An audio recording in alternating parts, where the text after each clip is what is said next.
अजितदादांच्या पत्नी आहे. अजितदादांचं निधन झालं दुर्दैवी, आणि त्या रिक्त जागेवरती सुनेत्राताई पवार निवडणूक लढतायत आणि माझ्या माहितीप्रमाणे त्या आज अर्ज भरतायत. भरू द्या ना, आमच्या त्यांना शुभेच्छा आहेत. सुनेत्राताई पवारांनी स्वतः शिवसेना पक्षप्रमुख उद्धव ठाकरे यांच्याशी चर्चा केली, त्यांच्या शुभेच्छा घेतल्या. आता आम्ही महाविकास आघाडीमध्ये आहोत. तिकडे काँग्रेसनं उमेदवार उभा केल्याची आमची माहिती आहे. सुनेत्राताई पवार आणि उद्धव ठाकरे यांच्यात जी चर्चा झाली, ती चर्चा अर्थात आम्हाला पाठिंबा द्या यासाठीच असणार ना, की मला पाठिंबा द्या.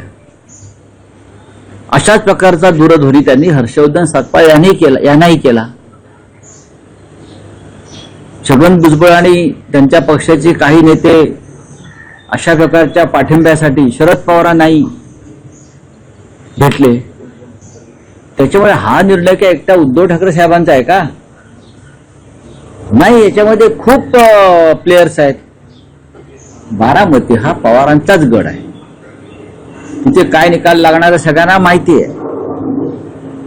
पण राजकारणामध्ये निवडणुकांमध्ये काही जे विषय असतात ते सामोपचाराने घ्यायचे असतात. आज त्या फक्त अर्ज भरणार आहेत. निवडणुकीला वेळ आहे, थांबा तोपर्यंत. फडणवीसांनी पाठिंबा मागितलेला आहे सर्व पक्षांना. तुम्हाला तुम्ही सुनेत्रा पवारांना पाठिंबा देणार की काँग्रेस? नाही, कशा करता म्हणजे तुम्हाला हवाय म्हणून पाठिंबा द्यायचा का? उद्धव ठाकरेंशी सुनेत्रा वहिनीशी चर्चा झालेली आहे. आता देवेंद्रजी पाठिंबा मागतायत, त्यांनी नेत्यांशी चर्चा करावी सर्व.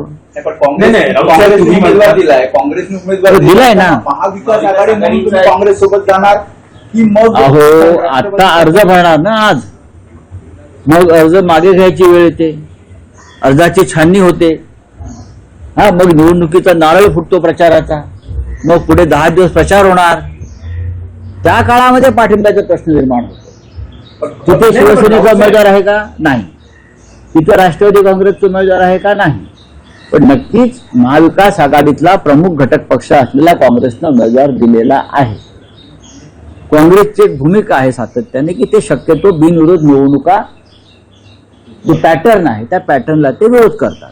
आणि असाच विरोध देवेंद्र फडणवीस यांनी सुद्धा अनेकदा केलेला आहे. नांदेडला खासदार काँग्रेसचे वसंतराव चव्हाण वारले ताबडतोब हार्ट अटॅकने. ते आले, निवडून आले, ते लगेच त्यांचं निधन झालं.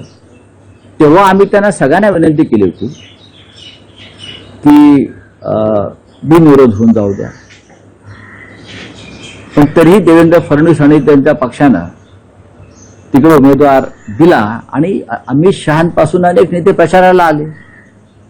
पंढरपूरला भालके नानांचं निधन झालं, आमदार निधन झालं ना पोटनिवडणुकीमध्ये. आम्ही सगळ्यांनी विनंती केली सगळ्या पक्षाने की बिनविरोध होऊन जाऊ द्या. त्यांच्या पत्नी उभ्या आहेत, तिथेही भालके नानांच्या पत्नीच उभ्या होत्या ना, मला वाटतं.